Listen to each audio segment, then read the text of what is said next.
How fast this week has been. It's Friday already. Good morning. This is Atlantic Television Network and it's Atlantic Blowout. That's the name of the program. This is a syndicated live program of the network that gets to feature chit-chats and conversations on special interest topics, news events and stories through correspondence reports, experts' opinion and stakeholders' analysis. A quick peep into the stories we'll be discussing. We'll first go to Lagos State, where LGs shouldn't own new minimum wage, statement by the chairman. And then Taraba State, government to revamp livestock production. From Labour, FCSC boss calls for civil service overhaul. And on education, we have reports that Nelfund disburses monthly stipends to over 20,000 students in 6 universities. And then on the economy, all hands needed to exit crisis. Bagudu's statement on how we can solve the economic crisis in Nigeria. And then the last story we're talking about today is on the End Bad Governance protest, where reports have it that Tinubu's government has adopted propaganda. This is an accusation from Atiku. We'll find out more about the details of these stories and also let you know who our guests are in the studio after this break. Please stay right here with us in ATN.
thank you so much for staying right here with us. It's ATN Blowout if you're just joining us on Atlantic Television Network. I have my guests already seated in the studio with me. On my left is Loveday Operum. He is the coordinator of Agri Graduate Association of Nigeria. He's an agro expert, obviously, and he's a public affairs analyst also.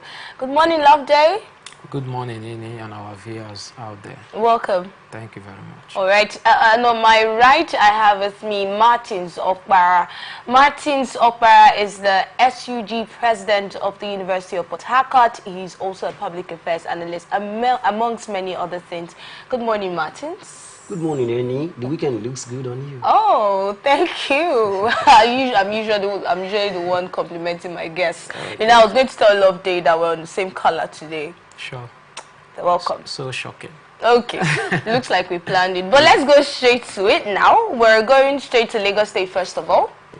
The chairman of Ajeromi Ifelodun local government area of Lagos State, Mr. Fatai Ayula, has said that local governments have no reason not to pay the newly approved 70,000 naira minimum wage. Ayula, in an interview in Lagos, says that with increased federal allocations under the President Bola Tinubu's administration and the recently granted financial autonomy, local governments have been well equipped to pay the new minimum wage. According to him, local governments recorded 100% increase in federal allocations under the present administration, and there is no reason councils should not be able to pay the minimum wage with direct federal allocations to them. Ajeromi pays more than the minimum wage in terms of allowances added to salaries of their members of staff, and paying the minimum wage will not pose any issue to us and will not affect our ongoing and future projects, he said. He has added that the council regularly gave palliative to his staff and community members. He urged Nigerians to hold their local government chairmen accountable. You know, this is a huge revelation to some Nigerians because there's always been this ideology of, oh, there's not enough, or the economy is not smiling right now, it's biting hard on us, and probably why some of the things that are not happening are not happening. But even with the break of the autonomy, the local government autonomy now, it feels like sunshine for some people, and they're looking at, okay, let's see how it'll play out now. Let's see how these communities, especially those communities that we've heard reports of them not even having government presence at all. Some of them have said there's no form of electricity at all, that community has never seen. I had a guest who said that, and you know that community has never seen electricity. There was no clean water, drinking water. And you know, you ask questions like, what is going on? Are these people still, and some of those communities, let's look at the Niger Delta now, they are part of the oil-rich areas. But let's get your thoughts on the story first off, Loveday. Okay, thank you very much. For me, I think that's quite commendable. We have to commend the federal government for approving that particular policy. That's the local government autonomy. For me, is a welcome development and a very proactive step in the right direction. I want to concur with what the chairman said. There is no reason any local government chairman should probably not pay the minimum wage, considering the fact that their allocation now comes directly to them. And I'm sure that excludes the internally generated revenue by the local government. Am I correct? So I don't think there's any reason any local government should pay anything short of the minimum wage. They shouldn't complain. So for me, it's a welcome development. All right, Martins. Yeah, thumbs up to the Tinubu's administration.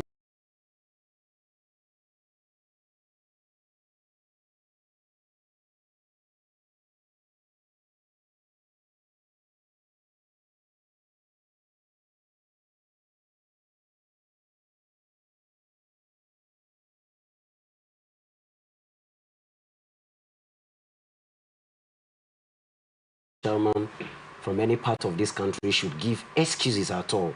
They should pay that particular minimum wage, as there is enough fund to take care of that particular minimum wage. They can take care of everyone and there won't be issues again. Going on, I advise that after these payments, they should do way too to invest in special areas in order to boost up their internally generated revenue. they should do that. The IGRO has to be boosted. And how do they achieve this? They're definitely going to achieve this particular idea by going into special areas, invest in special areas. There are vast land in the north. Let them invest there. Here in the south, there are green areas that we need to invest too. Let them invest there. Go into agriculture so that after a short period of time, those investments that are being put on ground will now begin to generate revenue, so you won't have any reason whatsoever to complain. But even with the increased FAC allocation and all of that we're talking about for LGAs and all, we've had state governors who have said that they cannot pay this 70,000 naira minimum wage. Okay, can I respond? Yes, go on, please. Okay, Annie, I've told you severally on this particular program that one problem we have in this country is that some Nigerians have chosen not to be patriotic. If you check, since Tinubu came on board, there's been a drastic increase in FAC allocation. In fact, it is being said that the last week or thereabout, Rivers State got about 32 billion thereabout. That's over 100% increase as against what we used to have. And other states too. So if you do a proper calculation, in this 1 year stay of President Bola Ahmed Tinubu, you discover that there has been no state that has taken anything less than 80 billion within this particular 1 year. So if anybody is saying he cannot pay the new minimum wage, the person is not being sincere to Nigerians. The person is not at all. But they have complained about the fact that they cannot use all of their federal allocation to pay salaries, and that their IGRs, for some of the states that complained, that their IGRs they're not even producing enough to have enough internally generated revenue to now start paying that amount. Remember now, when the governors actually said that they were going to, in order to prevent them from laying off some staff because they might not be able to meet up with that amount of money. Let's get your thoughts on this one, Loveday. Just like my colleague over there said, any state government that is trying to shy away from that particular responsibility, I think is not being patriotic, and that may lead to revolution, if you ask me, because the public are aware. We know that the fund allocated to the state, of course, the local government autonomy fund that is being sent to the local government can take care of the civil servant in those local governments. So anyone saying they cannot do that, I think those persons are not being patriotic. Those local governments are not being patriotic at all. And then, if indeed they are sincere with Nigerians that they cannot, they should also make it available to the public. Let us see how much salary they pay monthly. Let us see how much they pay to civil servant and all of that. That should be, made public. Then let's run the analysis and see the reasons why they say they cannot be able to handle that particular payment. So for me, it shouldn't be applauded at all. All right. So you believe that there's actually finance to settle that? Sure. So if they're not paying, it means that probably they themselves do not want to make payments. They do not want to make those payments. They do not want to make why would you think? Why do you think that is the case? It will still take us back to the idea of patriotism I'm telling you about. People think that when they come into power upon emergence, that it becomes an opportunity to save for themselves and their family. Okay? So when money comes in, a single person puts out some huge amounts for himself, okay, with the concept or the mentality of, this is my only opportunity to get as much as I can. I do not know what tomorrow holds for me. And so when allocations come in, you see a single individual who calls himself a governor putting aside over 40% thereabout of the money that comes in, and then want to distribute 60%, and nobody questions him. He is in charge. Have you not observed that immediately they leave office, EFCC comes after them, ICPC comes after them? That is because of these too many misconducts. If you follow the rules, this is my salary, these are my allowances, you put them aside and focus on delivering on the mandate the people have given What to do you, you there won't think? be any issues at all. Yes, what do you think should be done, especially with this set of governors we're talking about who have said they cannot pay this amount concerning the minimum wage now? What do you think can be done? Because we've heard cases of governors owing salaries. We've even heard cases of the last minimum wage, some governors not even paying the last that's the previous minimum wage, not stock of this new minimum wage at the moment. So do we allow it to be, you know, business as usual? What do you think should be done differently to make sure that these governors are meeting up with this? Well, for me, it doesn't have to be business as usual. We can't continue like that. We can't continue that way. What should be done is that the people should keep talking, just as we're doing. People should keep talking, and there is need for more proactive measures by the public, by the masses who are being disenfranchised, who are being impoverished by some of these attitude of our leaders. So if we get to the point where the masses, you know, decide to assume full responsibility, knowing that they elected these officers and that the officers should be held accountable, we expect them to account to the masses whatsoever, you know, kind of expenses they run at the end of their tenure, or even while in office. Then, believe me, those governors, those local government chairmen and all the public officers, you know, they will readjust. They will align to meeting to the need of the masses. But so many times we have seen people protest. We have seen civil servants take to the streets. We've seen pensioners take to the streets. But at the end of the day, you still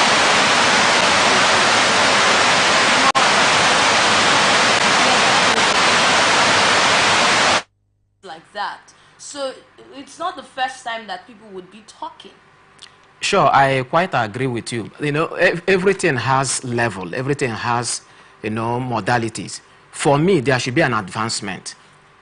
Just like what was happening recently in Nigeria, the federal government is making an attempt based on the bad governance protest that has been on. There has been some level of adjustment. That's an upgrade. That's, you know, a kind of advancement from what it used to be. So Nigeria... sorry to cut you there, but some Nigerians do not agree to that there have been some adjustments. In fact, some people can sit down and tell you that nothing has been done. So when you talk about some adjustments since the protest, I'd like you to tell us which one. Okay, I have... Which one you're referring to. I have already pinpointed one prior to this time. Okay. And that is the attitude of the security personnel. Prior to this time, we know how it happens. Once there is a protest, yes, you know, you see the attitude of security personnel, you know, teaching towards, you know, working, let me use the word, they seems to be working against the masses. But this time around is not like that. You see the security personnel organizing themselves, you know, trying to condole whatever form of attitude that is being portrayed by the masses, understanding that the kind of training they got is not or wasn't the one that the masses... That's in some areas. Definitely. Because we still heard about live ammunition, no live ammunition. You know, people saying live ammunitions were shot, and then the IGP saying no live ammunition was shot, and all of this. Sure, but you can't compare the recent development with... I must tell you that we're no longer where we used to be. But lives were lost. Definitely. Lives will be lost. That's part of it. That's part of it. So that doesn't mean that, you know, there has not been any form of upgrade or advancement. So if you ask me, I will tell you that indeed we are no longer where we used to be. But that's the only adjustments that you can make reference. No, that is not. It's not. Even the president himself has also addressed Nigeria. Even if some of us are not too comfortable, some Nigerians said that he did not, you know, address the issue raised by the protesters. So what do you think? Yes, do you but think there he was... addressed the issues raised by the protesters? He hasn't. He hasn't critically addressed those issues. But there has been a kind of body language that is showing. He has accepted, he has adopted, you know, some of the ideas or the things presented in that particular document, the publication made by the protesters. He said, I acknowledge, I understand the suffering that you people are experiencing, the hardship in the land. So having confirmed that, that means he's beginning to understand that what these people are doing, something prompted them to act like that. Something, you know, inspired the masses, you know, to do what they are doing. And that is why he's now calling for time, that they should give him a little time to now adjust and then probably come up with something that will be more probably significant, all right, you know, to the people. Yes, Martins. You know, off the screen, I told you guys that the salvation of this country is nearer than expected. You talked about how to deal with some state governors who said they cannot pay the minimum wage. That was the question that led to the discussion and contributions coming from my colleague. And truth be told, I tell you, Eni, that a time is coming when people will start protesting. And what are they protesting? Or whom are they protesting against? This time around, it won't be after the federal government. We will start holding our state governors accountable. Because state governors are giving humongous far calculations at the end of the month, yet everyone keeps asking the federal government what they want, and nobody has ever thought it wise to call on state governors and ask them for proper account. We've not pushed the state governors so hard as we've done to the federal. For every protest, corrupt practices that happens in this country, or whatever abnormality that springs forth in this particular country, we seem to be pouring it on the federal government without giving, palliatives were actually distributed. Where are they? They were given to state governors. Where are these palliatives? Where are they? So the state governors actually have explanations to give to us, and in the area of the president addressing issues, he hasn't at all. Though a significant milestone has been taken, wherein he signed that Alhaji Aliko Dangote's refinery crude cannot be sold to him using naira as a means of exchange. That is a welcome development. You start seeing the effect in the coming days. And so I appreciate the president, but I think the president should talk to Nigerians again. He should talk to us. I don't see any hope in that particular broadcast. No hope at all. He has not been able to factor those things that actually made Nigerians, young Nigerians, go into the street. We are telling you that there is hunger in the land. If there is hunger in the land, what is the causal factor? It is because there is hike in petroleum products. And so before we get foods and other consumables coming from the north and other part of the countries, because of the hike in fuel price, it reflects. Yes, and they have to pay a lot and before for you that. know, everything is dealing with people, and people cannot even afford those things. So there is hike in cost of things, and there is reduction in the quantity and quality of things we consume. Yes. That is what Nigerians are after. So I expected him to say, fellow Nigerians, those days, there are ways our leaders talked to us. You are seeing empathy. They make you believe that they are in same shoes with you. But with Loveday's explanation, he already sees that the president, made that comment about understanding the pains of Nigerians. That is more political, because if you are employing those choice of words, I was going there, you should now tell Nigerians, okay, let me sit with my cabinet, let's discuss. We will remove this subsidy. We will have to reinstate subsidy. Let's give it a trial within 30-60 days and see what it becomes. These things happen in countries. Nigeria is 64. You think taking back subsidy will solve most of the issues that exactly. we have? What is the idea about government? We were told that the subsidy was a huge scam, and that it was taken off to prevent the economy from crumbling completely. That is not true. I totally disagree. What's the idea about government and governance? It is the good of the greater number. So if you're telling us that when there was subsidy, that a few persons in the oil industry were the ones benefiting from it, and now you've lifted the subsidy, you've removed it, and people are suffering, dying, and we will have to live, we have to be feeding before we talk about a better country. Let him reinstate it. He ought not to even go into removal of subsidy immediately. President Bola Ahmed Tinubu ought to have sat down, draw out a long-time program, and then gradually remove it. You don't just come and declare removal of subsidy when there are no things on ground, and at the end of the day, you're sharing grains, you're sharing rice and all that. These things will not deal with the issues we are facing in the country. People are hungry.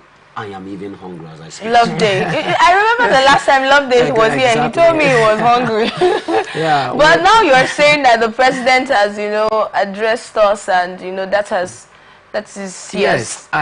some of these issues. Definitely. Though he's addressed, like I said, he has not critically addressed all the issues raised, but there has been an attempt. There has been a kind of a push. Is that what Nigerians really wanted? No, is that what they took to the streets for? That's not. Just like my colleague said, if you recall the last time we met, I said something concerning, you know, this particular issue, that the presidency or the government, the federal government, would have earmarked, you know, preferred solution prior to the removal of subsidy.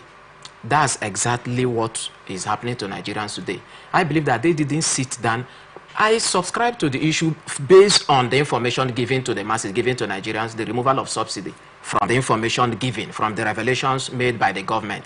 I'm okay with that. But where I have issue is the effect.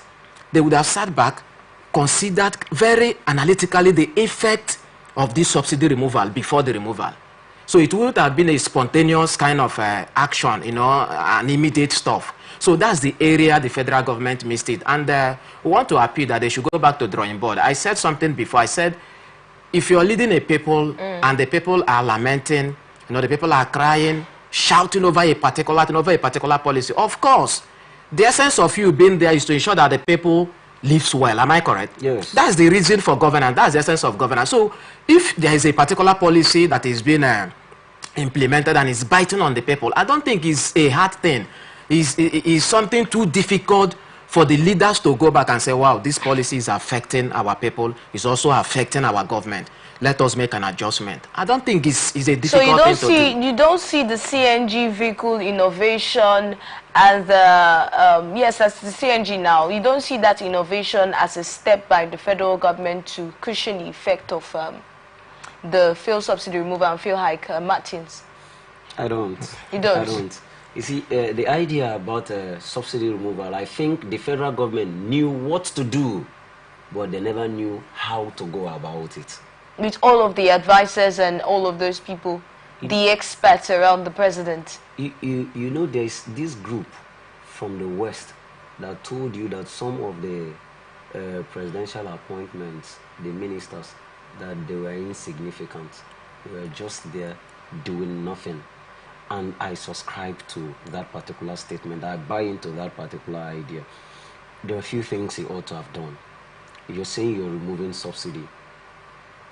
Please, Mr. President, do well to revamp the Port Harcourt refinery. Please, Mr. President, give license to 2, 3, 4, 5, 6 modular refineries. Let them be producing. As they produce, there will be market competition. This price will begin to drop. Gradually, you begin to lift that particular subsidy. Gradually, that declaration on May 29th, 2023 was a total mess.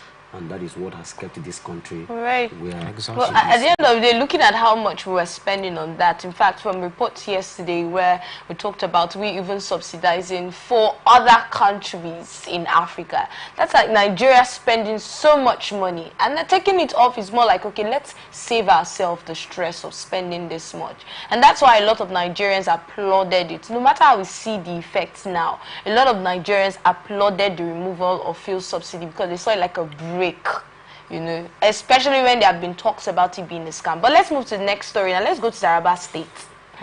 The Taraba State Governor, Dr. Kefas Abu, has said that his administration has commenced the remodeling of livestock farming and production in order to improve local economy and to strengthen the livestock value chain across the state. Now, his statement came just 1 month after President Bola Ahmed Tinubu announced the creation of the Federal Ministry of Livestock Development. He spoke on Thursday at the commissioning of the Kefas Aminu International Cattle Market in Zing, local government area of the state. Kefas, who was represented by his deputy Aminu Alkali, noted that livestock farming and production is a gold mine that the state is willing to explore to increase its internally generated revenue. And he also mentions that the state is working at strengthening the livestock value chain for the benefit of both farmers, merchants, and consumers and the state. According to him, our government is committed to supporting the growth of small and medium enterprises in the state. He further charged residents of the area to take ownership of the cattle market and to take advantage of its siting in their locality by engaging in legitimate businesses to cater for themselves. He also donated 10 million naira as a support for the provision of running water, livestock clinic, amongst others, in the cattle market. And he has noted that the siting of the market in Zing, largely a crop farming community, will encourage residents to venture into animal farming and production. First of all, I'll get your thoughts on this story and then we'll move straight to the livestock, what is it called now? The livestock that the president, can we go back to the very first paragraph now? The president announced the livestock, Ministry of Livestock, yes. But let's get your thoughts on the story. Very well. That's quite commendable. You know, what's commendable now? The governor's... the president setting up a Ministry of Livestock. Oh, okay. You know, that's commendable. And then the commissioning of livestock markets, yes, by the Taraba State government is also a step in the right direction. I always say that one of the sectors that can, take care of unemployment, hunger, hardship in Nigeria remains agriculture. Okay. Remains agriculture. One of the major sectors that can handle the lamentation of Nigerians today is agriculture. And I must commend that state government, the Taraba state government, for that gesture. It's a very good one. That means the governor is quite proactive when it comes to agriculture, and he's very much careful to understanding the agricultural policies of the federal government and then to also key into those policies promptly. Like we read, not up to 2 months, the president signed into law or established the Ministry of Livestock. The creation of the Yes, the creation of Ministry of Livestock. And then a month later or thereabouts, a state governor is now commissioning a market, a livestock market. I think it's commendable. Yes, Martins. While I remain an advocate of the government investing in special areas outside the oil industry, I beg to differ with my colleague where he gave a thumbs up to the president for creating another ministry. For me, I feel the creation of another ministry is highly inconsequential. It is inconsequential. We have the Ministry of Agriculture. So going to create another ministry when the people are already complaining about the cost of governance, that's where I find it difficult with the APC government. The people lament about a certain thing. They tell you this is their problem. But the APC government goes about, the federal government, to be precise, goes about to do what they think and not what the people is suggesting to them. But they've talked about how productive, how much we earn, how much we make, and how much we consume of these livestock. No, it's Nigeria. Not about that. I'm talking about creating another ministry. Creating another ministry. We're talking about saving costs in governance. I was even thinking that the president was going to merge some ministries together. I was looking at the merger of some ministries. And he went the opposite direction as against the plea and the wants of Nigerians who are clamoring that ministries should be merged in order to save cost of governance, and he's going to create. So merging ministries to let go of some staff to save costs? Is that what you mean? Exactly. That's people losing their jobs. No. How is that helping the economy? No, they're going to be in that ministry, but right now when it comes to allocation, there is no reduction. Okay. There is no reduction when it comes to allocation to those particular ministries. But even the allocations because that have if he's creating this ministry, it then means that we're going to have a minister for livestock. Or we're going to have a PAMSEC that will be heading that particular ministry. That is what it implies. That is what it implies. And he's going to make budgets. And we are telling you, please try, see how you can merge this particular thing so that we will not have reduction in cost of governance. But he's doing directly opposite. I actually appreciate the state governor who has actually gone this by the Taraba state governor who has gone this direction. It's a right step. All right, let's hear you, Loveday, concerning that statement he made. Okay, let me speak from a professional point of view. Go on. Yeah, I think creation of Ministry of Livestock isn't out of place considering the position of livestock in Nigeria. Livestock subsector is one major enterprise or subsector in agriculture in Nigeria that needs critical attention. And then the state government talked about value chain. I want to believe that that is what the federal government, that's the essence. Of course, there are so many subsectors in agriculture that are yet to be harnessed. But among all of these subsectors, livestock, if you do an analysis on, persons, rural farmers that are into one form of agricultural enterprise or the other, you discover that we have more of them in the livestock subsector. So that area needs to be properly harnessed. Of course, the livestock subsector is not talking about cattle only. Alone, yes. Yes. We have both the poultry. The poultry is there. The sheep and goat, grass cutter. All of them are included in that particular subsector. So, for me, it is not out of place, and I don't see the government spending more because we already have Department of Livestock in the Ministry of Agriculture. So, what probably should be a matter of, because I've not heard of anything like a minister handling that particular ministry. So, I want to believe that is choice of word, if you ask me. There is already Department of Livestock. So why recreate a ministry when there's already a department in the Ministry of Agriculture? I think the reason is to give that particular department the attention that is needed to extract, all of those that is required to blow up that particular subsector, that particular department. For instance, in agriculture, the livestock, the animal scientists, the livestock aspect of agriculture, the government gives that particular sector, higher attention than other enterprise. Not because so it has been that way. It has been that way, and that is why if you go to Ministry of Agriculture, the animal scientists, the veterinary doctor, all of that has to do with the livestock subsector. They have been, considered like the medical doctor, those that handles human health as well. So in agriculture, the livestock subsector is very critical. So for me, I don't think if the government has been paying so much attention to that department, then why create another ministry? One of the reasons for creating that ministry, like I said before, is to give that particular ministry the required attention. For instance, if you allocate money or put in money into Ministry of Agriculture, there may be this high level of competition. You understand what I'm saying? The crop subsector will be there demanding. The livestock subsector, the fisheries will also be there. So considering the intake of animal protein in Nigeria and the level of farmers that are venturing into livestock production, is not what happens to just increasing the allocation for that particular department, Martins? There's one thing I've observed lately. Everybody is advocating to be noticed.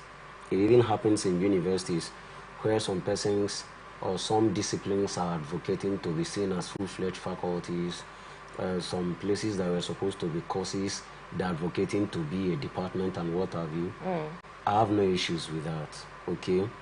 At least going into that is going to enhance professionalism, and it's going to make us get areas of specification. But right now we're looking at a sinking economy, an economy that has borrowed a lot. And so I think that whatever we are doing or whatever decisions we are to take for that particular economy should be geared towards saving her from making more expenses. That's just my take. I'm looking at the economic aspect. I'm not undermining the place of livestock industry or the Department of Livestock. But my concern is creation or the creation of this particular ministry not going to lead to more expenditure? That is the question I'm raising here, and that's my concern. So I don't know if Oprom, my friend and brother, will help me address that particular part. Yes, that's where the professionals will have to critically look into, because I wouldn't want to also subscribe or to support that the creation of that particular ministry should increase the cost of governance, or increase the expenses that the federal government is already running.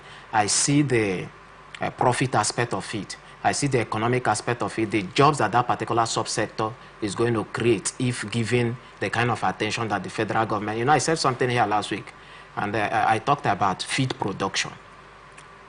If the government can venture into feed production, and when you talk about feed production, it has to do with the livestock. So if the government wants to, go into value addition, expand the chains, the value chains in the livestock subsector, only feed production in that particular subsector can deal with unemployment, at least 40% in Nigeria. You understand the point? So that is the area I am looking at. So if at the end of the day, the result that I anticipate is not being achieved, then it becomes a managerial problem, or the issue of probably non-professionals still. Let's even go back to the Ministry of Agriculture, talking about the results being attained. We know that as long as agriculture is concerned in Nigeria, we have a lot. We are blessed. We are blessed with the land.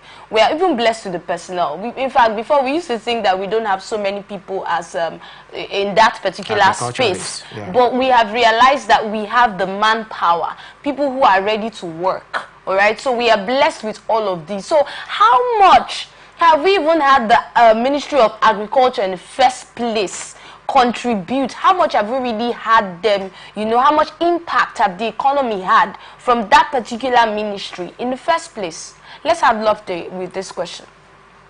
For me, we've not recorded a much impact from the Ministry of Agriculture across most of the states in Nigeria. And it will still take us back to what I keep telling people. It is simply an issue of not having the right person. For instance, look at what is going on in Nigeria currently. Is it not expected of agric practitioners, some of the agriculturists, some of those manning agric parastatals, to lend their voice to what is going on in the economy? Profile solutions, suggest to the government, this is how we should do it. People are complaining of hunger. It sounds somehow, and we have people manning ministries, we have people manning Department of Agriculture in Nigeria and in the state. And yet, that's why I'm commending Taraba State Governor. How many of the state commissioners have you heard this is the solution we are profiling to, ameliorating the effect of hunger in the land? This is what we have presented. This is the proposal we have presented to our state governor. This is what we're expecting the state government to do. How many of them?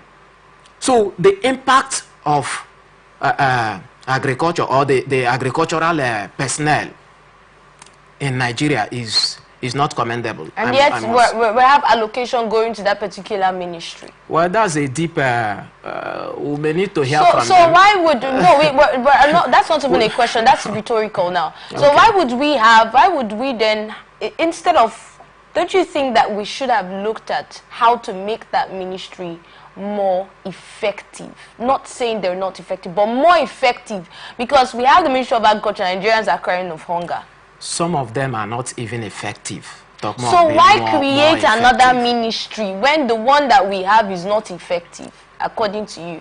Well, the issue of you're taking us back to the previous. That was the reason for all these questions. Yes, like I said before, the livestock subsector is a unique enterprise. Not that all other enterprises in agriculture, they are not unique, but the livestock subsector needs attention. Probably the federal government wants to develop that particular subsector very well, seeing the role or the potential that subsector has. So for other enterprises in the Ministry of Agriculture, something can still be done. It depends on those manning those ministries. It depends on the persons in charge, the person that are being tasked with the responsibility of developing those particular departments. For instance, we are here talking, and then if at the end of the day, the Commissioner for Agriculture, doesn't see any reason to adopt some of the things we are saying, some of the suggestions we are making, and probably, come up with a proposal that will be presented to the state government. We may not be able to do that. We don't have the capacity to do that. We can only maybe write proposal, appeal, and then do exactly what we're doing now. But the people that are charged with that responsibility, if a commissioner puts up a proposal to the government or to the governor, look at what we have. This is the outcome of our finding. This is what we need to do as a state. And the commissioner is a professional telling the governor this is what should be done. I don't think any governor or any government that means well for the people will turn that down. Except for the singular reason, of course, what my colleague rightly said initially, the issue of one seeing himself like, I've arrived, it is my time, it is my turn to now, You want to add to that, or one more to next story? Yeah, I want to add a little thing there. Go ahead. I think the attitude of the government towards agriculture is one thing that is also affecting us. There was a time in this particular state that a certain governor came up with the idea of investing in agriculture. That particular idea was highly prolific. The establishment of the Songhai farm, the Buguma fish farm, there was high level of employment in this state. But whatever that may have happened, and the successive government decided not to go into that, you see how it affected this particular state greatly. So I'm calling on the government, look into agriculture. I, as an individual who also is into livestock farming, I have a poultry farm. I know what I make out of it. I had to pull out from that particular business because of the policies of government. You're getting feed today. Before you go back to the market in the next 2 days, you're seeing an increment in the cost of feed. So because of the instability in the products you use to carry out that particular business, I had to pull out. But honestly, if they tackle these issues of insecurity and then make grains available and then produce enough feed for our people at an accessible cost, you will see that everything about hunger in this particular country will be drastic. Do we have these feeds produced here, or do we import them? You mean to Nigeria or do we import state? them, like into the country? We don't. We produce. Martins? I think there are some feeds we import. Don't you think so? I think there are some feeds we import. There are some feeds they import into the country, while some others are being produced in Nigeria. Yes. It's possible we import some, but I know a large quantity of the feed that we consume here are being produced, in Nigeria. But the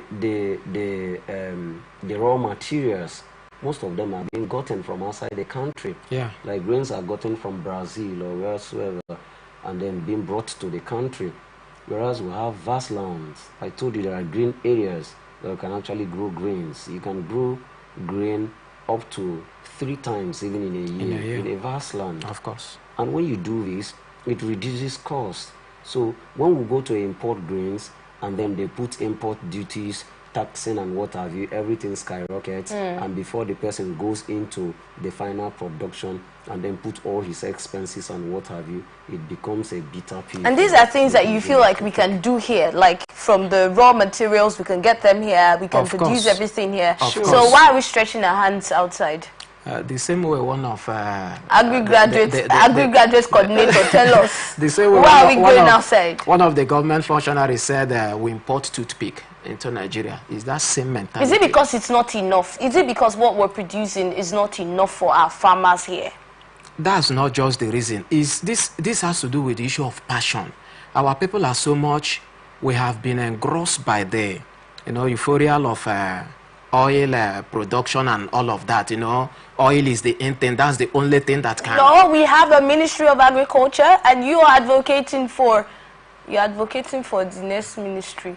Ministry of Livestock. I am. Oh, you're taking us back. We have no, I'm not going back. I'm just making reference. We have the Ministry of Agriculture. So if we have people who are in the industry of oil, that's crude oil industry now, pushing for that and making sure that it's up there. What about the Ministry of Agriculture and all of the allocations that they are receiving? That is a major challenge. I must tell you. I have been, close to the government somehow, And I also saw a little what transpired within some of these, especially in the Ministry of Agriculture. And I must tell you that once the head is not keying into that particular ministry, it will be difficult to develop that particular ministry or that enterprise. In this part of the country, most of our governors, they are not ready to invest into agriculture. So even when people are talking, they see it. What they will tell you is, previous government, you know, they gave loan to farmers. And there was opportunity to see some of this, the list of beneficiaries of, you know, some of these loans. And we're asking, where is this farm? Wow. Some of them, you know, they share these things among themselves. It's something that is not a new thing. Portfolio farmers? You understand the point? They share these things among themselves. You assign loan to somebody that does not own a farm. Wow. How do you want to improve the sector? You give out loan to people that are not agricultural loan. You're giving it to somebody that probably is a politician. That, of course, a politician can own a farm, but this politician does not have a farm. So you're wasting the resources, and at the end of the day, it will look like the ministry is not doing. The ministry cannot kill themselves. The ministry. Martins. This takes us back to my advocacy of people being patriotic. People being patriotic. Some Nigerians are not patriotic. I will always tell you. You don't borrow to consume. You don't take loans to consume. You take loans to invest, so that you pay back. And everyone smiles at the end of it. From this explanation, it doesn't look like these people are planning on paying back. It just looks like, oh, loans are available for farmers. Oh, I'm in that position to do something, assess. you know, and I'll just put my brother's name, and I'll tell him your application, write fish farm. You write poultry. You write crop production. Yes, you know, that's the explanation he's giving. That's what I'm saying. That's what I'm saying. They now see it as an avenue to cash out. To cash out. All right. We hope that our agricultural sector would actually have a better face, because Nigerians are hungry, and this is one sector that would help. But let's look at the next story now. The chairman of the Federal Civil Service Commission, Professor Tunji Olaupa, has called for a reassessment of the Civil Service Commission's foundational philosophy to better align with Africa's diverse management policies. And he emphasized the need for a strategic overhaul to prepare the African public service community for the challenges of the fourth and fifth industrial revolutions. And Olaupa made these remarks while receiving a delegation from the Association of African Public Service Commissioners, led by Dr. Chue Beani. The chairperson of the Civil Service Commission of Zambia, on an official visit to the commission, highlighting the historical roots of the Civil Service Commission as conceived by the British. And Olaupa noted that the meritocracy faces significant challenges across Africa. In fact, he's saying some of the challenges that we're facing with our civil service is not peculiar to Nigeria. This is something that other countries in Africa also face. That's the FCSC boss calling for civil service overhaul. Yes, let's hear you, Martins. It's quite unfortunate, because I think that in the chain of production, labor is one important factor. When you talk about production or productivity in a particular country, as it contributes to the economy, the labor force of that particular country is very, very important. And we'll have it in Africa. Yes. We'll have it in Africa. And we're still struggling in this area when the Western world and the people, I would say, more civilized society are now thinking into going into technology. We are still struggling amongst ourselves. And I don't know what to say about it. Okay, so let's look at the overhaul of the civil service in Nigeria. I think the FCSC boss has said it all. In what areas are peculiar to us in Nigeria when we talk about overhauling? Of course, the training and retraining of personnel, as well as the engagement of young practitioners into the civil service. using a particular state as a case study, or let me not mention, but if you visit some state ministries, state secretariats, you discover that some of the ministries lack personnel. You discover that some of the ministry does not have, people that can attend to the current realities, people that can handle current technologies. So the question is, how do you expect that ministry to compete outside their jurisdiction? How do you expect, that ministry to meet up to the demand of the people when they cannot even use improved technology? Believe me, if you visit some ministries, if you visit some government secretariat, you will see typewriter. Till date, I'm telling you, in Nigeria, you see typewriter. So the entire system needs overhauling, and for that overhauling to be effective, the younger generation who are very much acquainted with recent technologies need to bring into the scene. All right. What areas do you think that we should look at when we look at our civil service? You're in communication with some of them. You work with some of them. That was why I put the question to you first off. But when we look at our civil service in Nigeria, what areas are peculiar when we talk about changes that are needed? Okay. He talked about training and retraining, and I told you about the Western world. I told you about the Western world. People already taking a shift from what we used to know into technology. Now you have artificial intelligence doing the jobs that humans are already supposed to do. Whereas here in our country, some persons cannot even operate the elementary computer. They have no knowledge of elementary computer. So in training them, we have to look at the new trends.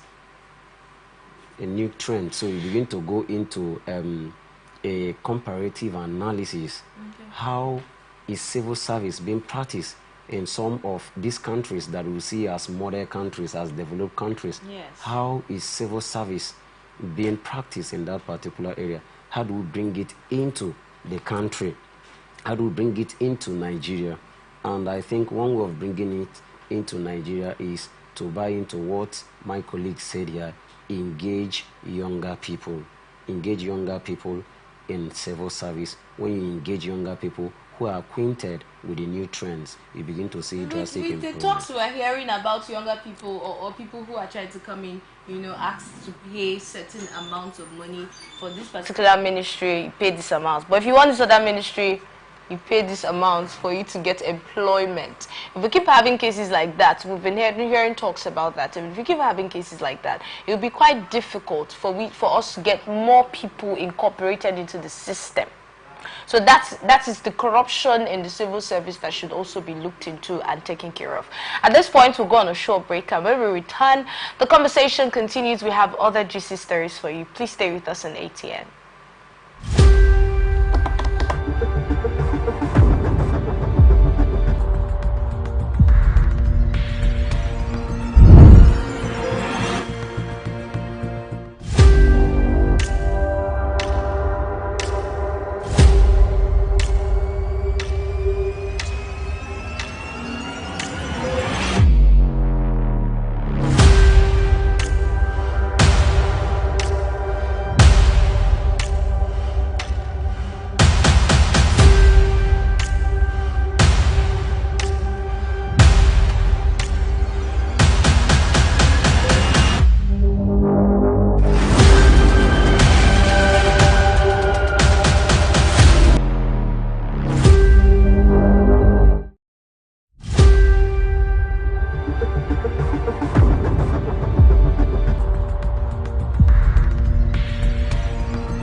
Good to know you're still with us. It's still ATN Blowout. Let's go straight to education.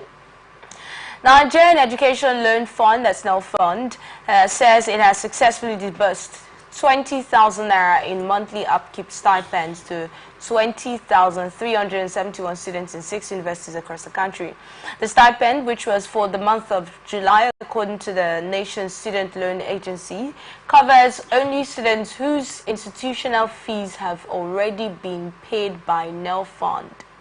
The 6 schools are Bayero University, Kano, Federal University, Dosinma, Katsina State, University of Ilorin, Kwara State, University of Benin, Edo State, University of Ibadan, Oyo State, and the University of Maiduguri, Borno State, respectively. In a statement to this effect on Monday by its Director of Finance and Accounts, Mr. Ibom Uche, NEL Fund explained that it was diligently working to commence the payment process for students from approximately 55 additional tertiary institutions. The statement read in full that the management of the Nigerian Education Loan Fund, under the leadership of Mr. Akintunde Sawyer, the Managing Director, has announced the successful disbursement of monthly stipends for the month of July to 20,371 students from the 6 tertiary institutions that were earlier mentioned. This initiative further underscores President Bola Ahmed Tinubu's promised unwavering commitment to supporting Nigerian students by ensuring financial stability throughout their academic pursuit. Yes, I'm going to channel this, the first opportunity to speak to the SCG President of the University of Port Harcourt. Martins, let's hear your thoughts on this one. You know, we once talked about the student loan. Yes. We've been here before and we talked about it, and I told you I appreciated the President and his team for coming out with such a well-thought idea, okay? And I told you that it was a right step in the right direction. And they said they've started disbursement. Yes. I think at the end of the day, I'll have to reach out to my colleague. We have a council of SCG presidents across the country, so I'll reach out to my colleagues to confirm. But I know they've sent me the link. They've sent me the link to access the NEL Fund loan.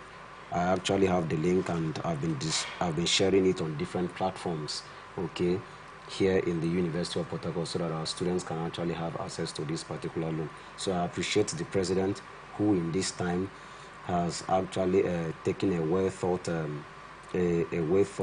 program as this. I think this program is well thought because it helps to cater for the welfare of Nigerian students, and that's why I appreciate him so much for this particular idea. 20K can actually go a long way for the ordinary Nigerian student that is there in his hostel. So I appreciate the President, and we look forward to assisting. But looking at loans in general for students now, there have been talks about graduating, and there's no guarantee of a job waiting for you once you're done. So people have been asking, how do we expect students to get to pay up these loans, giving student loans instead of grants, or instead of grants, loans instead of grants. But let's get your thoughts on that. And then there's also the argument of 20,000 naira being laughable. All right, we had this conversation earlier. 20,000 naira being laughable. It's not even up to the minimum wage, in the words of an analyst. But let's get your thoughts on that. Okay, the issue of the student loan. Yes. The last time you asked me, I have not had time to actually go through the material to know the terms. But I think there is a misplacement of semantics here. Are these loans going to be repaid? They are loans. I asked that question. They are loans. No person. I don't think they are going to be repaid.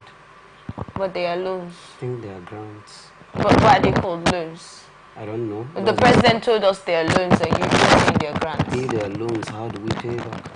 That's the question.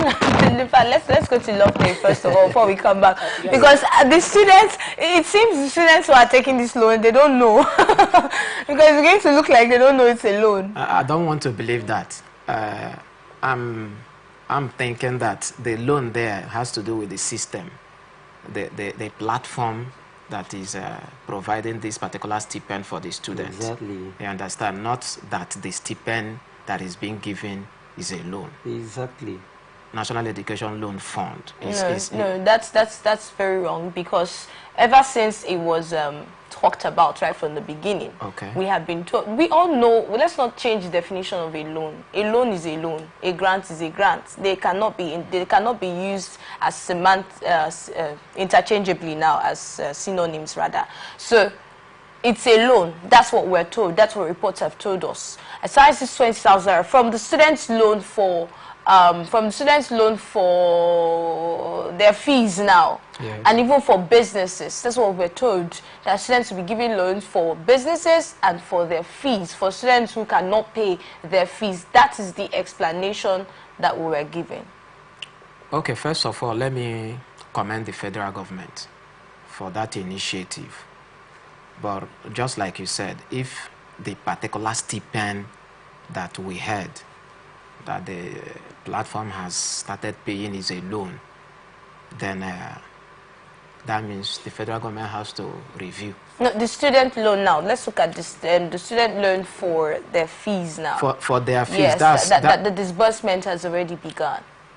But that's quite different from the stipend, the 20,000 yes, from the 20,000 naira we're exactly. talking about. That is what I'm saying, and that's why I talked about semantics. For those of us from communication angle and now philosophy, analytic philosophy, we'll try to make sure that we'll give exact interpretations to assertions and statements in order to avoid ambiguity.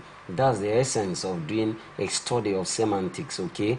You want to eradicate ambiguity so that one statement as intended by the speaker of that particular utterance will not be misinterpreted by two different listeners. What's the definition of stipends? What does it mean for stipends? No, our conversation earlier. No, our conversation earlier was probably you didn't get me. We're talking about the student loan now. I know we're talking about the 20,000 naira that was given, but then I made reference to the student loan. Okay. And I also made I referred to an analyst statement on the stipends, first of all, that 20,000 naira, some people feel it's laughable. Yes. That is not even up to the minimum wage. That's on that side. And then I made reference to the student loan that the federal government have told us to give students, are giving to students, and how the students will get to pay at the end of the day. So those are like two statements that were made. I guess you merged both of them. Okay. Yeah. Now I get your question. You know, repaying those loans is actually going to be difficult, looking at the employment visibility in the country, and there are some persons who actually graduate and they might not want to go into civil service. And I told you the last time we discussed about this that we already have a data problem in this particular country. So if there is a data problem in this particular country, employment is not guaranteed. We have people in their thousands, young graduates in their thousands, who have left school for 2, 3, 4, some even up to a decade, and they do not have jobs. It means that the aftermath of this whole thing is that it's going to fall back on the government, and this particular program or idea is not going to pass the test of time. Because when you give trial to a thing and you see that that thing is not being productive, you have no option than to cut it off. Sure. You're going to cut it off and then stop. It's a good idea that Nigerian students having financial crisis should have access to funds in order to help them deal with the issues. But when there are no stable platforms to actually repay these particular loans, the federal government cannot be putting in money on something or into a thing that is in turn not going to be productive, they will have no option than to scrap the scheme. But you, at first you said it was commendable. Yes, I did. And I still maintain my stand that it is commendable, but we are not looking at the place of sustenance. Sustainability, We are not looking at the place of sustainability. If this idea is good and you've already initiated it, payments have begun, have you been able to set platforms and structures that can help us sustain this particular idea for quite some number of years? Right. If you don't, then another administration might probably come on board and cut stuff. push it off. I love day. Let's look at the repayment of the students' loan for fees now. Okay, my colleague has actually said spoken your mind. Yes, but I just have something to chip in, like an appeal to the federal government. Okay. The initiative is a laudable one, and it has to be commended by all. I can still recall when we were in school, we were looking for such opportunity, but we hadn't. You know, so it's quite commendable. Now, the repayment aspect of it, that is where the whole thing lies. Very expedient. Yes, very critical, and that is why I want to appeal to the federal government. Having come up with this concept of, you know, making facilities available for the undergraduate students, yes, they should also move a step further, you know, by looking for a way, let it be a system that beneficiaries of this particular facility, once they graduate, there should be a place where they will be absorbed by the federal government. Once that system is being put in place, as they graduate, you engage them, and then from there they can now pay the loan. But after graduation, if there is no place where they can be absorbed by the federal government, the same government that provided the facility for them, then it becomes a problem. And that's why I also want the federal government to look at this particular area as well. That's the area of, rather than just providing loan, I don't know the yardstick with which they are, the students are assessing this loan, those that are qualified, or if it's just general, those that are willing, without any maybe yardstick aside that. Now, if it's something that is general, then the government has to look critically into the aspect of those that are enterprising, rather than making it a general stuff. Look at those that are enterprising, those that has entrepreneurship skill and ability, encourage them from the university platform, help them to grow their business, that their business ideology, the government should support them. So once they graduate, with the help of the government, they automatically becomes employers of labor. All right, let's look at the next story now. The Minister of Budget and Economic Planning, Senator Abubakar Bagudu, says for Nigeria to exit the current economic crisis, it needs collaborative efforts of stakeholders, and these choices we need to make to revive the economy and not the preserve of government or anybody, but the collective effort. Bagudu spoke at the launch of Action Aid Nigeria Country Strategy Paper in Abuja on Wednesday, and he emphasized that President Bola Tinubu's administration will not believe in a blame game, but in rallying Nigerians to confront the country's economic challenges. And by doing so, in his words, he said, we can transform our ways, we can localize the challenge, we can find that rather than being presumptuous and judgmental, we can collaborate and understand, localize the challenge, and everyone can contribute to making it better, instilling a sense of hope and optimism. He's saying we all have a role to play, whether you are up there, whether you are down there. That's why the minister said that rather than point fingers, it was better to appreciate that the crisis arose from several years of underinvestment in critical sectors of the economy. And he pointed out that the solution lay in sharing experiences with countries that had similar experiences but had rebounded. How much do you think Nigeria is talking about sharing experiences with other countries now? How much do you think we are doing that? Okay, I'll begin with saying that there are some areas the current administration is not getting it right. When you come to a country as Nigeria, and the people are already struggling, and the policies you are bringing on board is already championing class struggle, the separation is just there. Do you know gradually the place for middle class is getting eliminated in the country. We now have the up and down. And the bottom. That's where we are headed. And when you begin to come up with these policies that benefits the people at the top and the people down here are not getting anything, it makes the man down to lose that sense of belonging. He begins to regret if he's actually a member of this particular society. And so, contributing, being patriotic, putting in effort to see the betterment of the country becomes difficult for that particular person, because all he'll be struggling with is how to feed himself and his family. He's no longer thinking the betterment of the society at large, and that is what this government is actually getting wrongly. All right, Loveday. How much are we looking out there to solve some of our internal problems? Okay, for me, the issue of getting out of crisis is something that has to do with everyone. Just like he said, all hands needs to be on deck, you know. But even at that, the leaders have a major role to play. I believe in one philosophy, you know, that so goes the head, so goes the lead.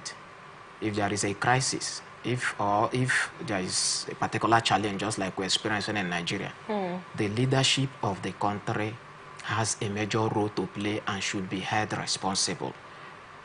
Once a policy is being set, once a policy is being put in place and the policy is not going down well with the masses, you should expect some form of, you know, revolt or a kind of feedback, negative feedback. And that is what is happening. So, in as much as we agree that all hands needs to be on deck, the leaders, our leaders, should check some of their policies, some of their excesses, and also know that all hands being on deck, for all hands to be on deck, not all hands are equal as well. All hands are not equal, so you don't expect each and every of us to play the same role in order to resolve a Nigerian crisis. All so right. we are looking up to them. Okay. So the media team of the ex-Vice President Atiku Abubakar has chided the media handlers of President Bola Tinubu over attempts to hoodwink Nigerians into believing that the president was compassionate. Now, this back to the statements that were made earlier. It described the use of an old video of President Tinubu appealing to Nigerians to cover up for his poor outing during his last nationwide broadcast of on the End Bad Governance protest as evidence of his duplicity. Atiku's media advisor, Paul Ibe, in a statement in Abuja yesterday in the afternoon of Wednesday and on day 7 of the End Bad Governance Nigeria protest, the official X handle, formerly known as Twitter, of President Bola Tinubu posted a video clip of the president appealing to Nigerians to relax the protest and give his administration more time. The video went viral on social media and it was adjudged to have shown more empathy for the concerns of protesting Nigerians, unlike the shambolic speech, in his words now, by the president on Sunday that will forever be remembered in ignominy. Now, curiously, much later in the evening of the same day, presidential spokesman Bayo Onanuga made a post on his X handle, telling that video clip was posted on the president's handle is not a new video. It's a clip from a broadcast that was made last year. What a wahoo. The flip-flopping episode that played out in the management of the president's social media handle typifies the Tinubu's administration's policy flip-flops and trial and error policies. The president's media team knew that they did a poor job on Sunday broadcast by the president, and in trying to make amends, they came out to do this video, and this is, he said they are deploying propaganda. As a matter of urgency, Nigerian people deserve an unreserved apology from the president for leading them into a tailspin of misinformation and disinformation and the attendant consequence of bad governance. Do you see politics playing out in all of this? I think the Atiku's media aid is actually doing the beautiful work of an opposition. He's doing the beautiful work of an opposition, but it's actually quite unfortunate that Bayo Onanuga will admit to that video being an old video. It's quite unfortunate. It goes far to confirm what Nigerians are saying out there. that what the president dished out to us on Sunday as a speech isn't it at all. It's quite unfortunate. It's quite unfortunate how we found ourselves here. It's quite unfortunate. All right, Lofty. What else do you want me to say? You're a Nigerian. This is all playing out in front of you. Yes, it's quite pathetic. I see, of course, they will call it politics or will call it politics, but I see some form of deceit, a high level of insincerity. On whose side now? Of course, the presidency, rather than, do that, try to cover up, come out openly, tell the people, okay, probably you didn't understand me the last time. There's always a second chance, right? You didn't get the message very clearly, and then you re-strategize, rather than trying to... It seems like you're calling for another nationwide broadcast from the president. Is it out of place? It's not out of place. That's what we need now. Of course, even if the president has to address the nation every 48 hours, exactly. You think it's not out of place? Exactly, that's what we need now. All right. That's what we need. But this time, what do we would want differently with the broadcast? Right now, the broadcast should be geared towards addressing the issues that have been raised by the protesters. That's all. Tell the people, you said you are complaining about fuel or fuel subsidy. I'm going to deal with it. Give me so and so time. Be specific in the timing. You're talking about hike in price of food products. Give me so and so time. I'm going to deal with it. Don't just tell us to give you time. How long are we going to give you time? Be specific. Give us days. All right. Give us weeks. Thank you so much, Martin Sopara, for your thoughts on the show today. And thank you so much, Lovedale Purim, for your thoughts on the show today. And big thanks to you for being a part of this conversation.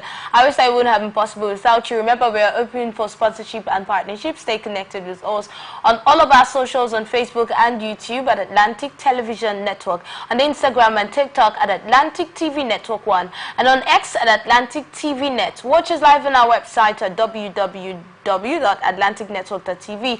Remember that peace and unity are the pathways to progress. Thank you again for watching. I am Enidoye Jackson. Coming up next is Open Conversation. Please stay with us.